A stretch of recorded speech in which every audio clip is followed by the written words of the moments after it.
The previous activity led into this conversation. I think it was a very, very great start to this. And so I'm going to dig deeper on this. Okay, so we are born wired to learn. Guadalupe has been talking about the neuron synapses. And this happens, remember she said that we are the species with the longest childhood. Because we are the species that arrive to this world with the most undeveloped brains. This happens so we can walk in 2 feet and we can pass, and our head can pass through the birth canal. If our brain was bigger, that wouldn't be possible. Because of that, you know, if you see a little horse, will be born and 2 minutes later it's walking and looking for the boob and whatever, the teeth, I don't know what it's called in the horse. And they know what to do. The brain is a lot bigger than ours and it's a lot more developed. Us, that's not the case. We don't know anything. Some babies even forget to breathe, how to breathe. So we really need to learn from day one, you know, how to smell. Where is the food? How to regulate my temperature. I need my mom to regulate it for me. I don't even know how to do that on my own. I need to be, I learn on my own. If I was not wired like this, I would not survive. It's a survival mechanism. Everybody's born with it. And this is why the brain has to as quickly as they can, connect, otherwise I don't survive. It's a survival thing. So, in this way, I learn to raise my neck, and I learn to do tummy time, and I learn to roll, and I learn to walk. And guess what? All these things I do it because I'm wired to do it. I think we have made a great job as a society to put this aversion into learning. It's like learning, oh my God, schools, hours doing something, being somewhere I don't want to go, sitting down, like I don't know what it is, but learning is like, ah. But when we're here, that's all we want to do. And it's instinct. We don't have to build it. We don't have to do anything about it. We are born with it. And this is so important because nobody had to tell us, I'll give you a star if you walk. Look, there's this chart. Let's see how many steps you do every day. Oh, great, you crawled. If you crawl, I'm going to be so happy. Maybe we've fallen in this trap. But even if you don't say anything to a child, and that's all we know, they will get here. And we don't tend to do that there. But why then, from very early on, even from potty training, so 2-3 years old, we start with the charts. The best method. Every time you go into the potty and do it right, we'll get a sticker. What sticker do you want? Why? So we start suppressing this intrinsic motivation from that early age. And we do it in the same way that we praise. We suppress that. So every time oh great, you know, if I tell anyone here that I would tell this little boy, hey, I'll give you a lollipop if you walk, you'll be like, you're crazy. Why would you do that? They're gonna walk anyway. Yeah. But why don't we do it the minute they walk into school? If you do this, I'll give you that. If you're quiet today, I'll give you a lolly. If you do the task, I'll put a star. We're doing something just as ridiculous as that every day as a common practice. And nobody, and the alarming thing is that nobody sees it as an alarming thing. It's okay. It's what we do. And that's where I say here at Life, and this is what we need to teach our kids too. It's about questioning everything we do. Why do we do it? When there's this thing called intrinsic motivation, which is exactly what Guadalupe was telling this morning, talking about, it's finding the joy and the interest in doing something for the joy of doing it. And the reward will come when I can do it. If I'm working with the mobile alphabet and doing the tracing with the sandpaper, and you know I'm playing and I'm doing it with twigs and leaves, and then one day I'm like, oh, mama, it says mama. That's it, I did it. And what did Guadalupe say? And who taught you? I did it on my own. That is building the self-esteem. That is the reward in itself. And it's not even a reward. It's how I build my self-esteem. I'm going to call it a reward for the sake of this talk, but at the end of the day, it is just a natural process, and we should see it as that. Kids are wired to learn. They want to do it. It's a survival mode, and our only job is to not suppress that. So sometimes when I say, oh, it's not even sometimes how important it is what we have to say to kids. I know here we're not going to give and give. We're going to build skills. But let's say it's not, if I take my kid, if I think of somewhere to take him, sometimes it's not so much about what they're going to give him. Les damos matemática, les damos que, les damos cuánto. It's what you're not going to kill in him. It's what you're not going to suppress in him, what really worries me. Okay, so we have to be very conscious.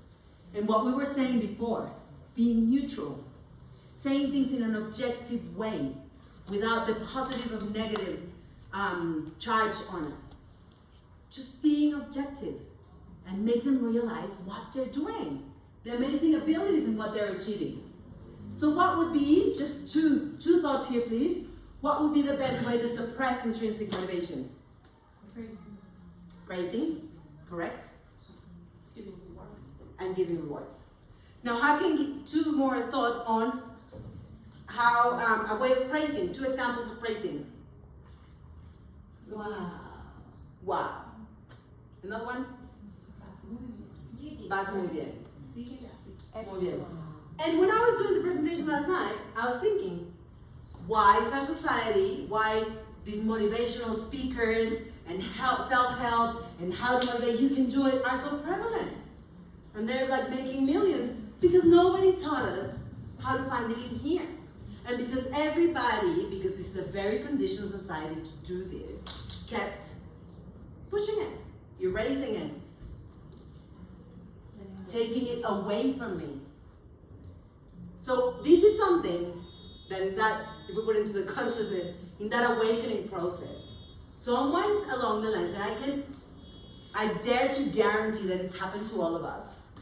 Someone did a great job, someone or multiple people, at putting us to sleep in that sense, at suppressing that. And now is the time to awake. And it is very hard. It is one of the hardest things. So here, it's super important that we, through everything that Guadalupe is teaching us, and through elevating our consciousness and watching ourselves first and what we do not suppress that. And we treasure it as this golden superpower that every one of us has. So I please want to see it as that, as this, when you see a kid, see like this golden treasure in them, which is the intrinsic motivation. And trust them that they do have it. And if we put the right circumstances, the right inspiration, the right materials, and the right questions, it will come. And if we are practicing and we get it better and give that objective and show them what they're doing, that will grow. And that will take them very far. Much more than any equation, because with this they can learn anything. With this they can learn anything they want to. Go wherever they want. Do things for themselves. Discover who they are. What they want. What makes them spark. Okay. So I just want to raise your hands. Who think it's okay to punish? No. And if I go out there on the street to people that are zero aware, zero gentle parenting, probably a lot of them will say, no way, no punishment. But then if I ask the same people who thinks it's okay to reward, oh no, that's fine. Of course it's fine. We all do it. It's reforzamiento positivo, no? Positive reinforcement. Well, I've got news for you. Here are some examples of rewards. Rewards, you can do stickers, or we're saying grades, honor boards, money. And sometimes we give it to money. Oh, if you make your bed, I'll give you 20 pesos. To a 4-year-old or 5-year-old. They're not even there yet. But it works for adults. If you give them a bonus, they will give their best. Why don't we do it with kids? Kids need to feel part of a community. They need to feel a sense of achievement. So when they make the bed, and it's a big deal, and it's great, and has no faults, and we do it, they will want to make the bed. Please, let's stop this. Let's stop it. Now, what we were saying, verbal rewards, They're the most common, and it's hard to deal with them. And Jenny had a question that goes here, which is sometimes you are genuinely surprised and genuinely moved, and that is okay. If a child comes to you and does something they've never done before, and you're like honestly surprised, and you're like, wow, of course that's valid. What is not valid is to give that wow seeking for a behavior or an outcome. If I say wow because I want you to go to the potty again, or if I say wow because I've been 6 months trying to get you to draw and you finally drew, and I say wow, so you do it again, that is manipulation. Mm-hmm. That is a reward that we're not looking. But if something, it just really, moves you, and especially like, oh my God, this is absolutely beautiful, but it moved you, that is okay. That's totally, at the end of the day, art is made to move you. Or you can say, oh my God, that painting really scared me for some reason, or that intrigued me, But it's about saying a genuine emotion, to take 2 seconds to really feel what you feel. But it's always surprising with this amazing, like someone does a cartwheel when they pretend, you're like, you did it! Well, that's genuine. And you're not like, okay, yeah, she hasn't done it, so she do it again. Yeah, great, okay, can you do it again? It's very different. Mm-hmm. They will know if you're. And they will know, like we've been saying, they read it, right? So, coherence. So, Skinner was, someone that we have to be most grateful for this conditioning. He had great ideas about how to make rats do things that we want. Imagine a rat, right? And doing these things that oh my God, it's a rat, and it's doing what I asked just by certain stimulus. Mm-hmm. Imagine, it would be amazing to see that a rat, you're like, yeah, red button, ding, red button. Blue button, ding, blue button. Of course, it's remarkable, and I can see the excitement that you would feel when a rat does what you're asking them to do. So he thought it was a great idea, and everybody thought it was a great idea. So it started spreading slowly into our society.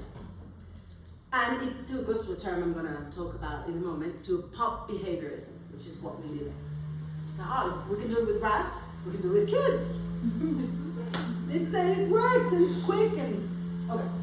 But in 1971, Janet Spence, she's an American psychologist, and her with Desi and another bigger group of psychologists started questioning these and saying, hey, wait a second, I don't think there's something that's not right in this. So they started exploring, making a lot of experiments. So this goes back to the 70s, when these studies are completed, but somehow they haven't permeated. There's been, 50 years since people started, this is not right. We still live in the most intense pop behavioral society ever. So she says that rewards have the effects that interfere with performance in ways that we're only beginning to understand. So there she probably didn't realize, she was starting to study it. But what's important here is from the 70s, they start questioning this. Hey, something's not right here. So, before I go, can someone tell me what is a punishment? Making a child feel bad for behavior. Okay. Making a child feel bad for his or her behavior? It is a consequence for the child according to our mindset and to what we believe should be. Okay. It's like taking away something for an not desired behavior. Uh-huh. Okay, great. Yes, all to that. And what is a reward? The same thing but it's the opposite. Yeah. Something that's given to him by an action or anything he did that you asked for. So if he did what you said, then you give him something that's a reward. Mm-hmm. Correct. Yeah, adding something to Reinforce behavior. that. Correct. I think there's something about domestication.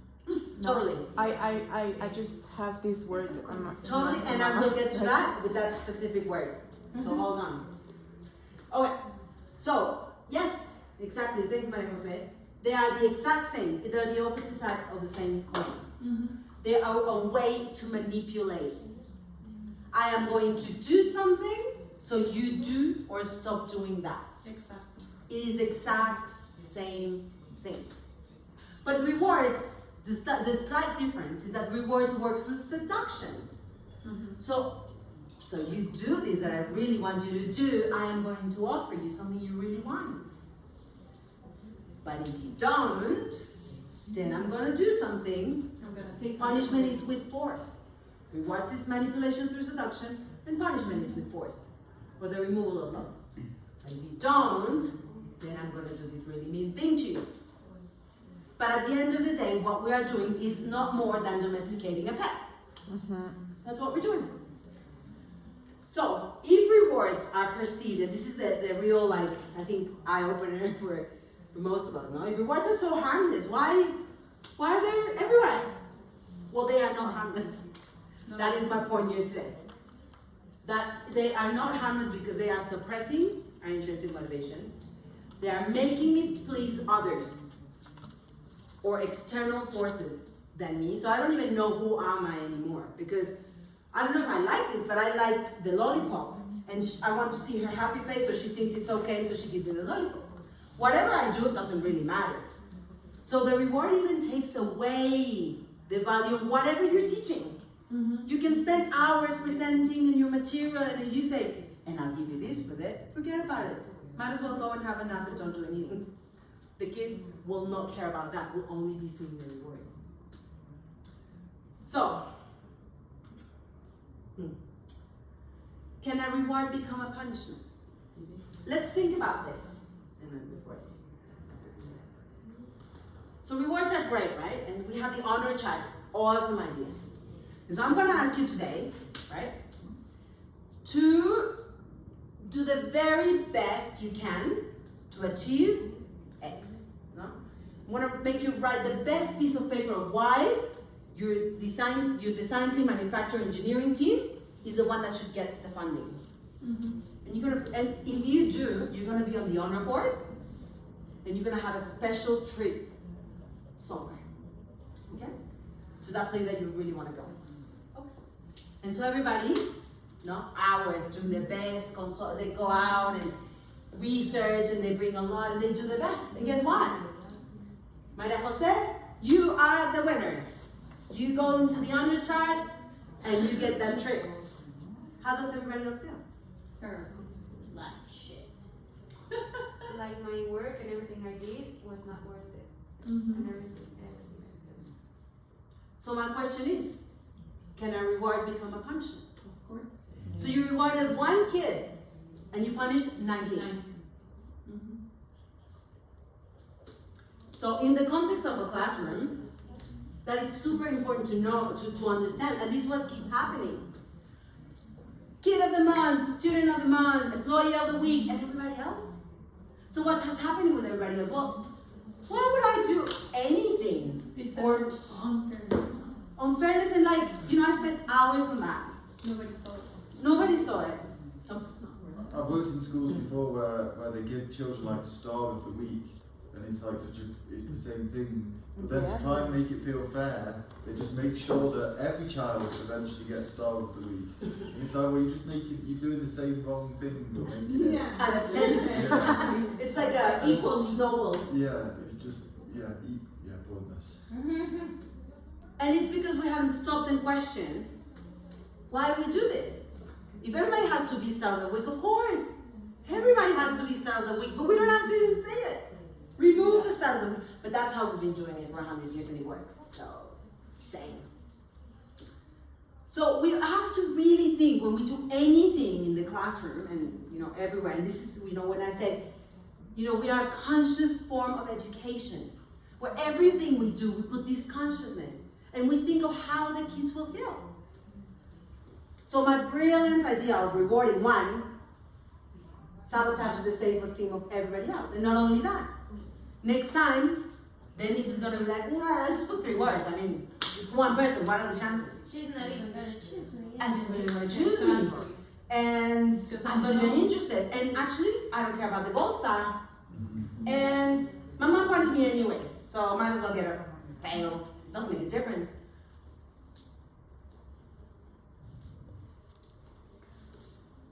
Okay. I have a question. Yes? In the exercise we made, we just made about the motorcycle and the cars, like we had a reward, no? It was like, como el objetivo era conseguir el dinero y que nos lo dieran a nuestro equipo. En ese sentido, hay como una reward, pero es como hipotética, o hay, es motivación, cómo se trabaja ahí. I respect your point of view. I think I see it differently. There has to be an aim. Es más If my como, car costs 100,000 pesos, I need to gather 100,000 pesos to buy it. yeah, sure. If I need to come to life and then do some extra classes and then sell some jewelry, my aim is to gather that 100,000. Okay, but it's not like a It is reward. a goal. I think It's an objective. I see how it really Okay. made you conflict because we were talking about money. But it could be any goal. Yeah. Let go of the money. Yes. If we could just say we need to be the best ones, because the aim of a company, it is to sell cars. Sure, You are working there to sell cars at the end of the day. sure. But you're gonna be, if you're there in the design team, this is what you've always wanted to do all your life, and you love construction and you're gonna be there. And every day you're there, it's not gonna feel like a job. Of course. Because you're doing what you love most in life, and you're Yes. gonna research, and you're gonna do this. And you're gonna and do forget that. like the, If that all is gonna lead into the objective, well, great, because at the end of the day, that's why you were hired. I mean, let's not forget there are objectives and aims, and it's very important to put goals. Sure, okay. But Now in I see this the difference. specific, it was the thought process. It was never, no one won. Yeah. No one even got the 4 million. That became completely irrelevant. Okay, yes, Okay. yes, I got it. Thank you. Yo con esto como que a veces choco mucho, sobre todo con mis clases. Digo, sé que no es lo mismo estar todo el día en un salón de clases que yo solo dar una sola clase, por ejemplo. I disagree, but yeah. O sea, I am very radical on this. Just take it with a pinch of salt. I am going to be the most radical because to make a change, it has to be radical. y Okay? justo, o sea, no estoy diciendo que yo esté bien, que esté mal. No, O sea, no. de hecho ahorita me estoy confrontando mucho, en el sentido de que yo siempre les doy algo al final de la clase. Una estrella, un bombón, una galleta, whatever. Y para mí, a mí me ha ayudado, pero a veces ahorita es donde estoy, como que es mi motivación para ellos, decirles, pues cuando termina la clase, ya puedes disfrutar tu bombón o te doy tu galleta. Al final, sí de repente pienso que puede ser la manipulación, ¿me explico? Pero a veces siento que también eso a mí me ayuda, lo he visto, que están de repente idos en la clase, están como distraídos y les recuerdo como la motivación del final y regresan y están al 100, ¿sabes? Es como, sí, o sea, yo el bombón, entonces regresan y es como, claro, y ya continúan la clase, ¿sabes? Let me pause that. I'm going to touch into that. I'm not even going to. I'm going to go there. Okay, so just hold that thought. We'll discuss it again. O sea, justo quiero que... Ajá. And let's see what you think when we finish this. Exacto. Okay? Cool. Okay. When there is a reward for a specific task, people will do what's exactly required to perform the task and ask nothing more. Exacto. That's why this approach reduces creativity and makes people not want to take risks, which is what I said we were going to touch on later on, and you arrived at the perfect time. So, if I have to sell 10 cars, and I sell them if I have a week to sell 10 cars, and I sell them in 2 days, what am I going to do the rest of the time? Sit down, relax, and, you know? But you could be actually being, you could probably sell 40. So from a company point of view, and this is a very, but I'm going to put a more meaningful example. So let's go to life, okay? Well, I am required to do my 2 trays, I've got them, and I'm going to get my, they're going to give me a coffee break and we get really nice cake, whoever finishes the 2 trays first. And I really want that cake because it's from this really, really nice cake shop. And okay. So everybody do it and I finish in 5 minutes and then I'm gonna sit down and go on my mobile. I've done the 2 trays, yeah, boyfriend, girlfriend, mom, dad, oh my God, yeah, blah, blah, blah. If that was not the case, and I finished in 2 minutes and I see that everybody's working, I'd be like, actually, I can do 4 more. Because I just thought about a really cool thing that I've been trying to, or I'm gonna help Denise. Denise, you need help because I finished mine. Yes. Oh, or what else? Or actually, I read this really interesting article that can help me with the trace. Sure. And what I'm aiming is to give the best class I can give to my kids and to be the most prepared I can be to create that environment, to get that connection, to feel that spark, and to feel my heart full. But if I tell you, you just need to do this and you'll get the reward, people will not take risks. Why would I take the risk? I'm not going to get anything more. I'm going to get my 10K bonus and nothing more. Why would I risk this new marketing campaign? I'm not going to get more than that. Nah, forget it. So see how the impact of rewards could also, we put it in a purely capitalist way, is diminishing creativity and performance. And then, oh, this guy has so much potential. He finished it in 2 minutes. He can do 4. Okay, I'll give you 30. If you do 30 more. And then the guy forgot what he was really good at, why he was doing it. He just wants the 30 and then the 40, and then 40 is not enough. And he actually feels really poorly paid because the other guy did something, then he's not getting 60. And all he's focused on is in the bank, and everybody else is paid. Why did he even get in the first place? God. Okay. So pop behaviorism is what I was talking about. So we live in this culture. We forgot along the lines that we had this inner intrinsic motivation and that we are wired to learn and we like it. And so why does it work? Why do we live in this society? Because it works. Because it's fast. Because you don't have to do anything. You don't have to be creative. It works with masses. If I have 40 people and I wanted to shut down in a flash, it's like, okay guys, either you shut up now or we're going to go 1 hour longer. Of course it's going to work. Yes. But what's going to be hard is for me to be really engaging here. And for me to be talking to things that you are interested in. And for me to make it in a way that you don't want to go to the break. But I don't want to have you here because you're going to get the lolly. In fact, if anyone is not interested here right now and listen to this, feel free. Go. What you're gonna, I think everybody has very clear what they're wanting from this training, for example. If you're learning something or not, if you're finding interesting or not. I mean, it was very clear in the dynamic, and I loved it because what happened here happens in a classroom with 6 and 7-year-olds. It does happen. And I could ruin it in 2 minutes saying, if you do this, you are going to have ice cream at lunch.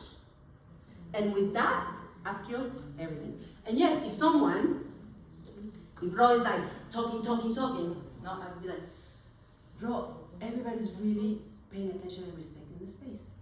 Do you think you can do that too? Thank you. If you're really not interested, you can go for a walk and come back.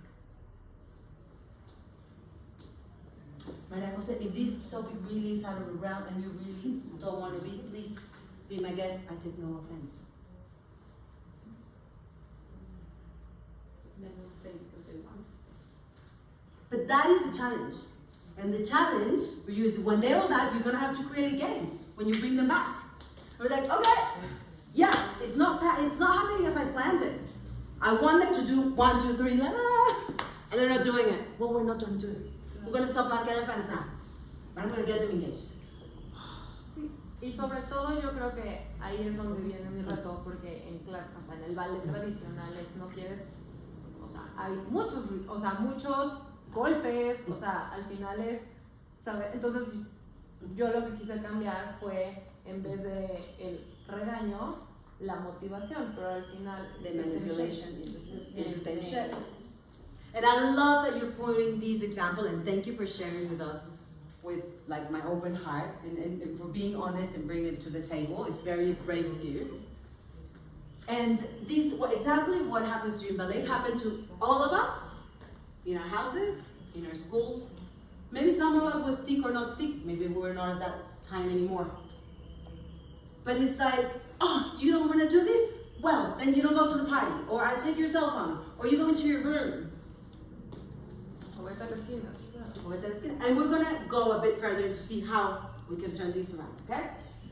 Why is it so important to see this? Because the behaviorism focuses on the behavior itself. and we can and just sees what's happening. So a child is not their behavior. If a child is being disruptive and poking others and it's because he's not engaged. The flaw is not of the child. We are not being engaged enough.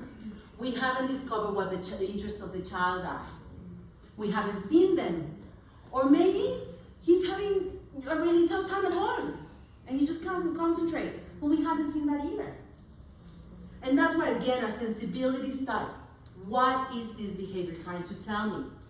If a child would say, look, Mark, the reality is that my parents were like arguing all morning, and I felt really uneasy, and I'm here, and I'm afraid, I'm fearful, I don't want to back home.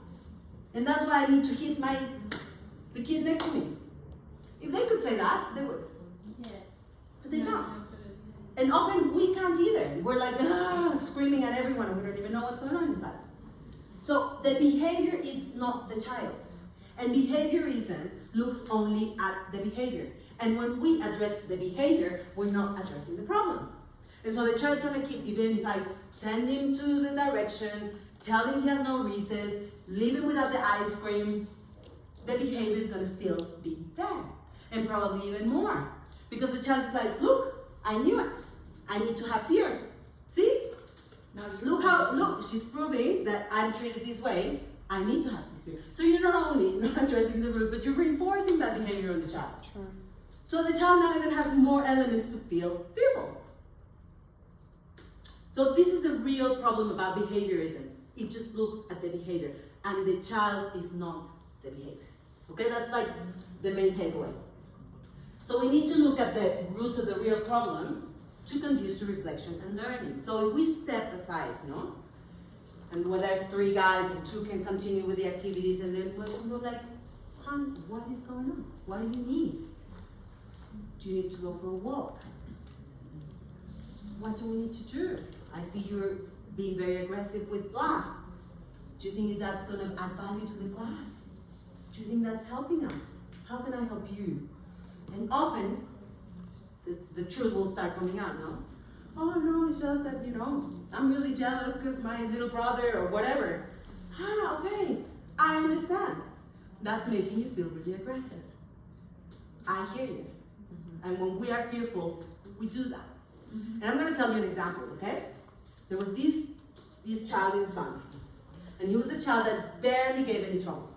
He was like really, really quiet and always, with the mild, normal things, but always getting engaged.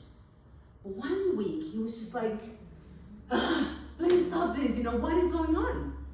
And so we had our meeting, Paola, Miguel, and I, and we were like, I don't know what's going on, this is terrible, and I can't deal, and nothing works. And between the 3 of us came to the conclusion that there were 2 very disruptive children, cutting all our attention.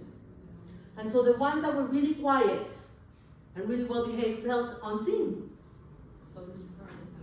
So they're starting acting out. And so that week, and it opened our eyes to everyone. And of course, we made changes. But with this specific child, we said, I'm going to say Pedro, her name. We said, this week we're Team Pedro. We're going to see him in everything we do. We're going to acknowledge in everything he says. We're going to focus on him. We're going to be really like Team Pedro. 3 days in, Pedro was a different child. The behavior stopped completely. And not only that, he was even better than before the behavior started. And it opened our eyes to others. So those that weren't disruptive started getting more of our attention because we were like, this is so unfair. But that is the difference between looking at the roots of the behavior and the behavior itself. If we punish, don't do that, don't hit, don't yell, don't run the class, What am I supposed to do? no, what are we fixing?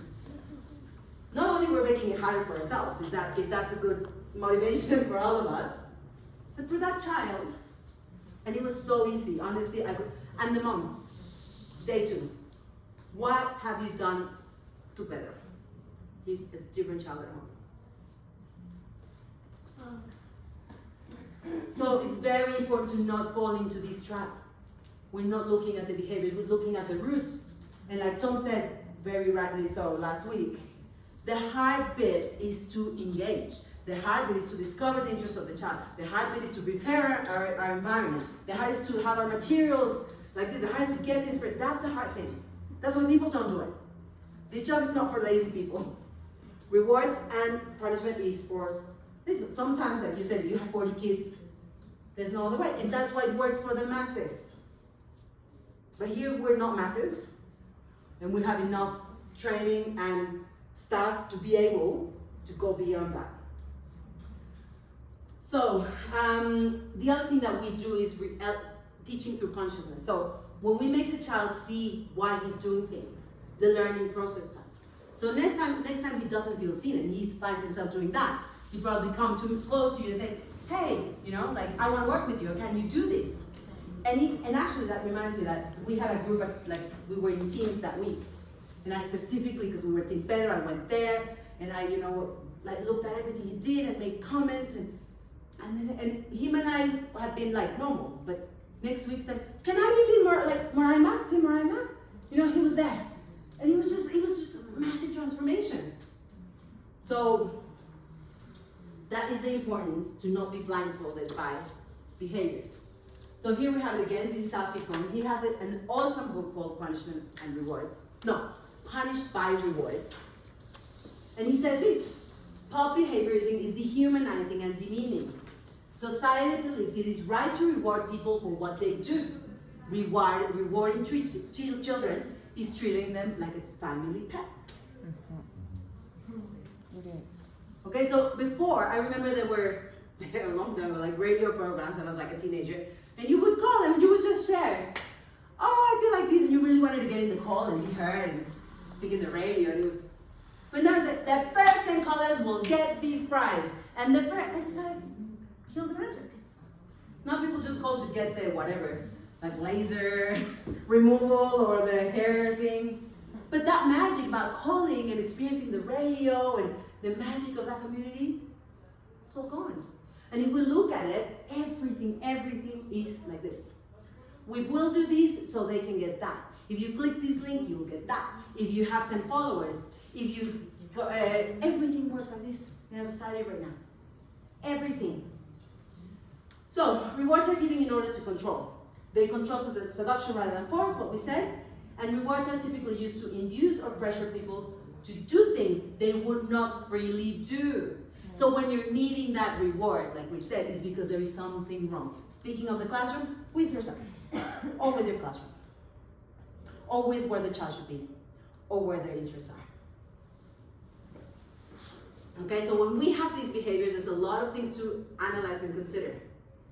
But I think, and I have faith that with all the training we're getting, we will get to a point where, this is what Guadalupe is talking about. When the child is engaged, has the material, is following his interests, they don't get out of the classroom. They come in wanting to keep working on that draft. They ask you for more. That's exactly what Guadalupe is talking about. Comes from inside, and when we are engaging, and when we engage a child, none of that is needed. And sometimes it needs course correction. And sometimes it's making understand why we're doing it. Remember what Guadalupe said about when it's meaningful for the child. Tiene que ser significativo. If I want to be the best ballet dancer, I have to do this the right way. And I can bring a story of this incredible ballet dancer that wasn't admitted to the academy, and everybody told her no, and she kept pursuing her passion. And for little ones, a very simple story. And when she did it all right and followed the teacher, and this is why it's important, because it's about precision. What we're learning is perfection and precision on this. And then guess what? Against everyone, she said, everybody told her no, but she persevered and she did it, and she went to the classes. And then you put a video, and this is who she is. Who wants to dance like this? And sometimes you can't keep your class, and sometimes they won't learn Biblia, but they will learn this. And they will relate to, and they will find a hero in what they want to do, and they will learn. And sometimes the class will be about when we practice things more and more and more, we become really good at it. So sometimes it requires, and a lot of times it requires course correction. The fact that you prepared something, and you put a lot of effort, sometimes be prepared for this, it will not work. And we have to course correct. And we have to be creative, and on the spot, go where the child's interest is. Okay? And they change every day. Not like what Lupe says. Okay, so yeah, what Alficon is saying is that when we think that kids will do, or anyone will do something, just like punishing or rewarding, is as much as saying as removing the human part of us.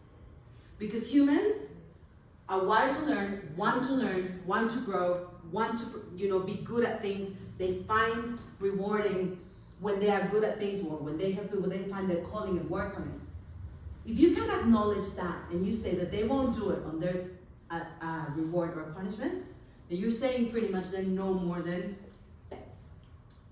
You're removing the human aspect of the person. So if we want children to become able to act with personal conviction about what is right, we must reduce our adult power. Remember, removing ourselves. We're guides, we're not the authority. And avoid the use of rewards and punishments as much as possible. If I give a child something every time the child does something right, today is the lollipop, and then they're going to turn 18. And then someone's going to offer them drugs. And guess what? Mom's not going to be there to tell them, if you don't take the drugs, I'll give you these lollipops. Mm-hmm. If you don't get into that abusive relationship, I'm going to give you this. Or I will not talk to you if you start going to that boyfriend. Or if you get in that sticky situation. So children need to understand why they're doing it. On their own. We are teaching them to make decisions by themselves, and hopefully the right ones. But if you know, like Pao was talking with lunch, if you know that the food is sacred, what you put in your body is sacred, and you start learning what is yes, what is no, what I want, what I don't want, is this going to be add value to me? Is this going to be better for me?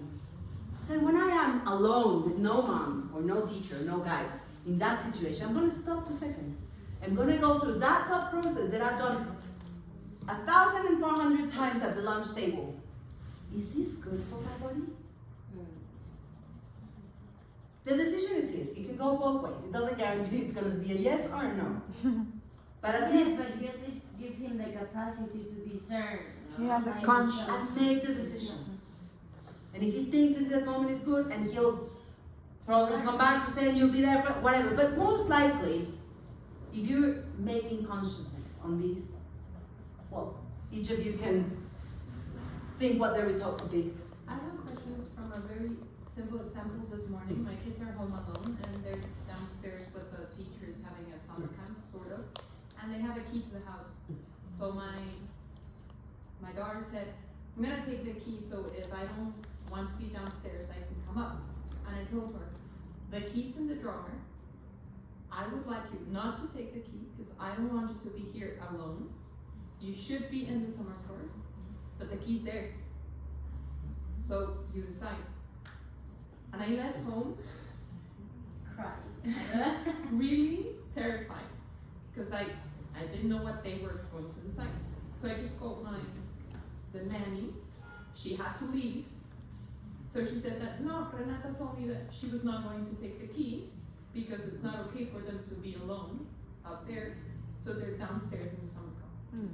But my question is it okay, like, for you to say what is expected?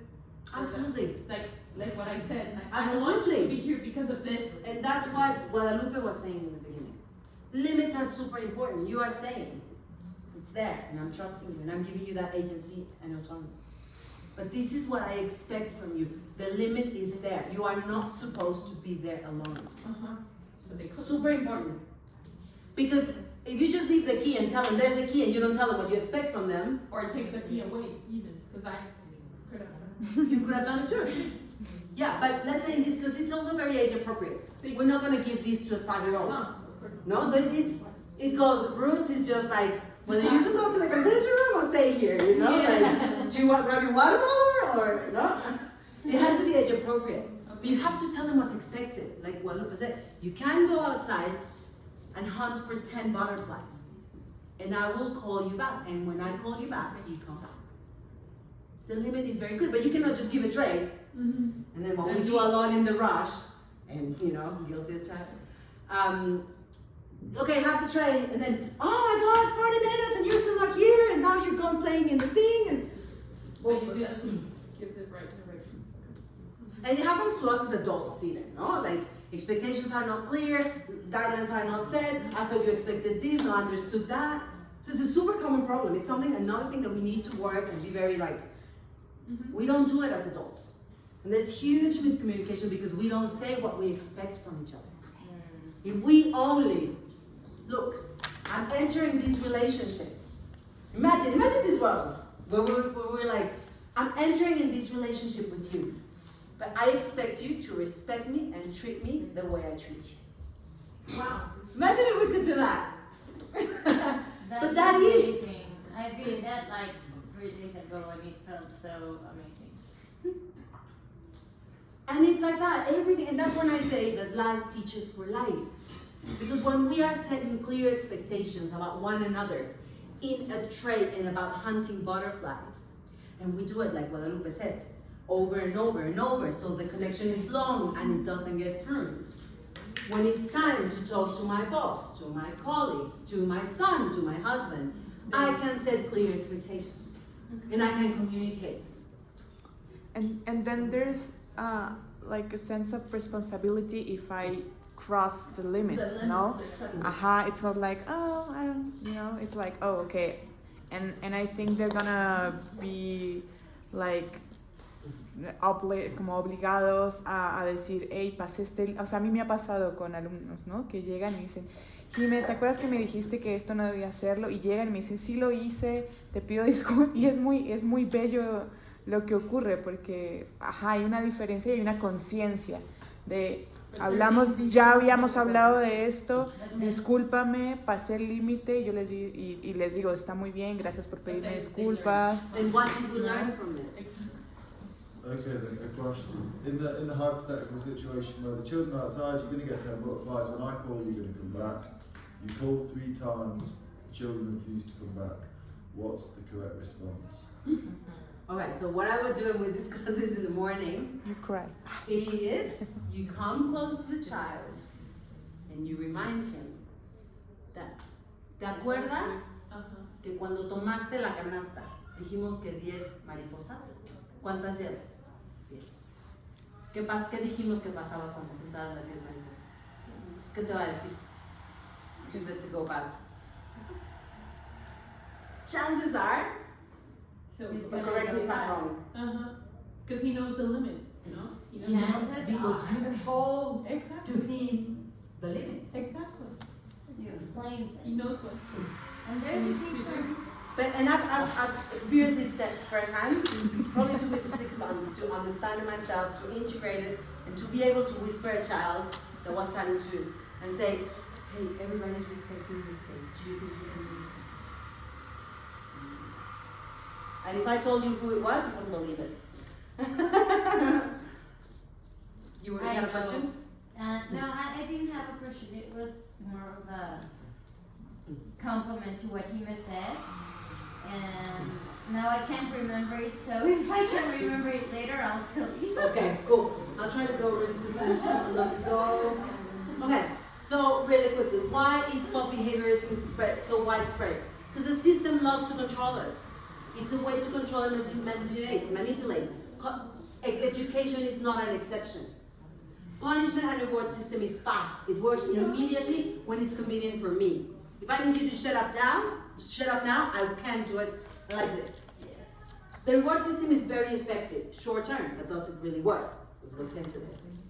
It's such an efficient way to control the masses. Just think of religion. Exactly. Guilt. How I call it, this punishment and rewards, for me, this is my own term, I call it fast education. Okay. What? Fast education, just like fast food. There's no time, I gotta get things done, I don't have time to think, I don't have to be engaged, just get it done. Whatever it takes. You have And, to sit down. and then if I and if it's sugar, even worse for me personally, that's a personal belief, but or money Or how people were converted to Christianity. Most of the people were converted to Christianity. They started off telling them the good things, oh, you're blah, blah, blah. And And the most successful conversions happen when they start saying, if you don't do this, you're going to go burn in hell. And by doing that, they got people to convert.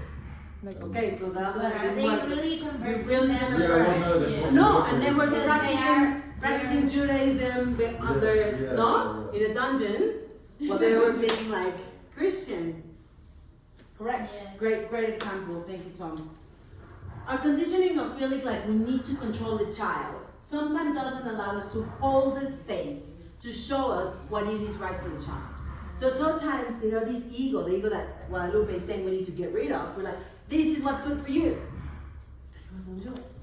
But when we want to control it, it doesn't allow us to see what the child is really needing, wanting. Okay? So it can start from, today is like, yeah, brush your teeth right now, blah, blah, blah. And tomorrow is like, marry this person, live there, blah, blah, blah. No? It could go really crazy. And then in our society, obedience is perceived as a core value. Why? Because it's beneficial for us to obey the system, to wear a face mask, to don't leave your home, don't leave your country, vaccinate, consume more processed foods over processed foods, consume my marketing. I want you to buy what I'm doing. I'm going to reward you for it. Do it. Smoke, drink, take drugs, no? And everything has like these reward. And I'm going to talk about dopamine. Get a free pizza if you get a vaccine. Get a free pizza if you get a vaccine.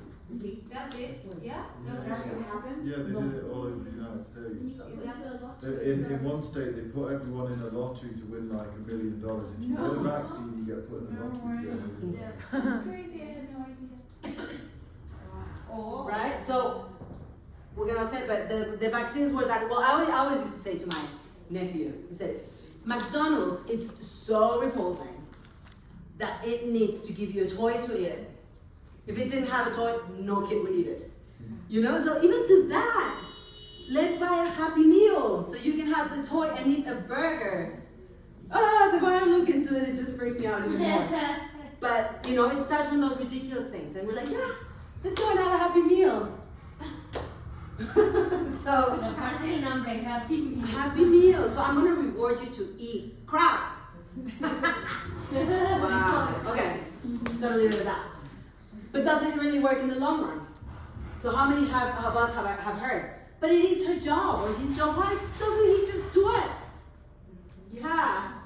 Why do we always have to have a carrot for people to be motivated? I no longer know how to motivate this child. Or, even worse, because the more rewards you give, the more you need, I no longer know what to give to him, to her. iPad, he's turning 3! Great birthday present. Okay, so grading, I'm just going to super fast on this. To me, this is the most normalized and accepted punishment and reward system in our society. I don't think I need to go any deeper into that. The first problem of grading system, failure. Everybody tells you, no, it's important to fail. If you fail, get up and keep going. It's the most important thing in life. Yeah, but if I fail, if I don't do what you're telling me, you're gonna give me a 5, and then my mom's gonna ground me. So was it okay to fail or not? I'm lost here. And what is grading in an exam really teaching? We want to build super collaborators. We want to build relationships. We want to be able to make mistakes with no judgment. No, we want to try the tower, the pink tower, and build it. It falls again until I do it the right way. No judgment. Don't look at me. I'll get it right when I get it right. No. You thought outside the box? Nah, doesn't work for me. Fail. But any big entrepreneur, and this is one thing that I think I'm going to encourage every classroom to do, so you need to find like a hero. So someone that failed many times, that's what I was talking about, the ballerina, no? Many times, because failing is the best way to learn, it's the only way to learn. If I don't fail, how do I know I don't know it? And I told one of my students one day, she said, I hate getting it wrong. And I was like, but if you got everything right, then why would you be here? There's nothing to learn. There's a lecture from Michael Jordan, and he was asked to talk about all those great things he has done and everything, and the lecture was all the audience, and he started talking about how many times he failed, and all the people who said that he was not good at it.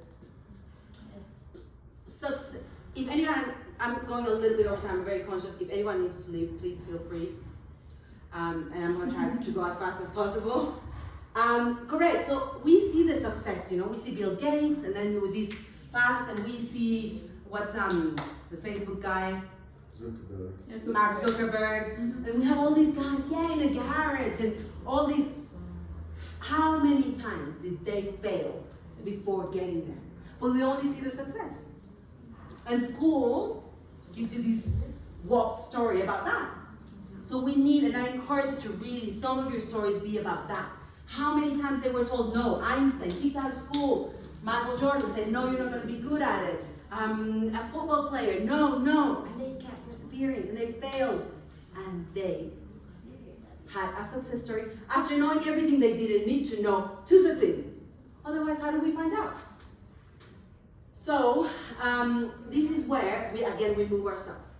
You give a task to a child, and if they do it wrong, that's what Guadalupe says, you do not correct.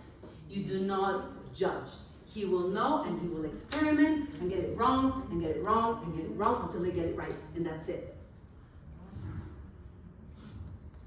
So, why I don't find value in the grading system? The more rewards you use, the more rewards you need, and you suppress the intrinsic motivation. The grading system, far from increasing intrinsic motivation, cultivates people for extrinsic motivation. So it's an external. So I'm going to please my mom, my boyfriend, later in life, and to something that I don't even relate sometimes. Children should strive to be better and achieve more than what they were achieving before. So what I was saying, put the next challenge. The only person a child needs to compare to is themselves. Am I better than yesterday? Did I did it better than last time? Did I achieve it? That's all. Everybody else is in their own wavelength, developing process, and su trip, no? We need a world of super collaborators. Very clear, we've spoken about that. It's no longer about individuals, and grades are promoting exactly the opposite. I'm good, I want to be the top, I want to be the teacher's pet, I will not share, because then you might be better than me. And what we want to do is exactly the opposite. They demotivate. Children naturally want to learn and teach. And this is really interesting. Children naturally, when they master something, they want to teach it to the others. So when I offer a reward for doing it, I run the risk that the child will not be motivated until there's a reward. And then, not only that, there's the reward in the school, and then the parents. If you get a 10, I will give you, so reward, a layering of rewards, where does it end? If you need to use a lot of punishment and rewards in your classroom, that means there's a flaw in your leadership and ability to engage your students. And this also goes to companies. If a management only relies on giving bonuses and trips and being, that means there's no management. A leader that's inspiring and has a good work culture, people want to be like him. People want to get what they are. People want to learn. People might want to be, work with them in a similar business or in a branch, or works closely with them. When there is good leadership, there's no need for punishment and rewards. So it says, it promotes extrinsic motivation, that children do the school thing for the grade and the external recognition or reward, not for the pleasure of learning. And to close, I just wanted to give one just really quick look at, we talked about natural consequences, and we think natural consequences is doing something that reinforces the behavior that we think it's natural. That's not it. It is natural. If I didn't put the blocks in the right order, it will fall. That is a natural consequence. Not, if you don't put it in the right order, then I will remove the tray, no. So, for example, things that we can tell our children, If you ride your bike a lot, you will get really good at it. If we are impeccable at this, you will be the best ballerina. But that's, the best ballerina you can be. That's you, not me. The more you read, the more you will be able to learn about things that interest you on your own. Imagine you will need an adult to be with you. If you go to bed early, you will most likely be happy tomorrow and have a lot of energy to play. If you practice something, you will master it. If you brush your teeth, you will have healthy teeth. Those are natural consequences. And just one last thing about this. Sometimes there's an example where it's like, oh, bring your umbrella, and the kid's like, no. So the mom brings it, and it rains, and then I was like, see, natural consequence. You didn't want to bring it, now you're gonna get wet. That's also not a natural consequence. Because the mom has the ability to help that child, and the child knows it. It's like, you got the umbrella. So imagine how you feel if you know that someone that you love, or that you respect or admire, has the ability to help you, and it's not doing it purposely, so you learn a lesson. It's like when, whoosh, I'll just go this. That, in the same example, like the same example as the 10 for one kid and punishing the other 19, is the exact same thing. I'm choosing not to help you to prove that I'm right. So another thing again, remove our egos, help whenever you can. And the natural consequences are natural consequences. We don't intervene.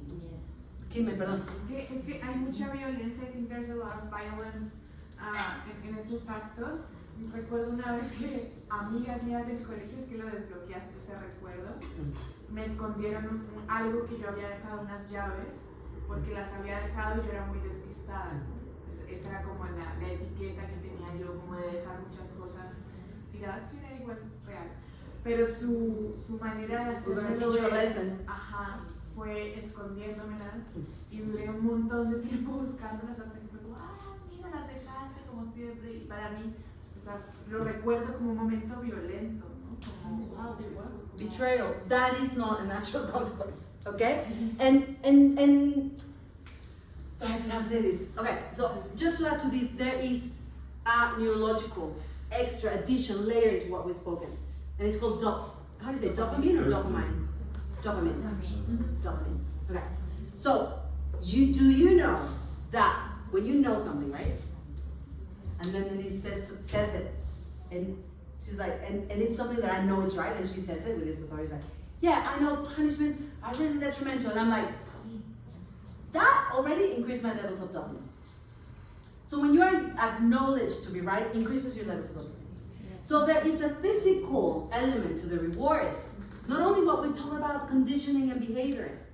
Then you get used to this high dopamine level from an extrinsic source. So if someone doesn't agree with me, tell me it's right, I cannot get my dopamine levels where they need to be. But I was born to learn. That healthy level of dopamine I can get with my own achievements and with my own work. Well, that's what we're striving for.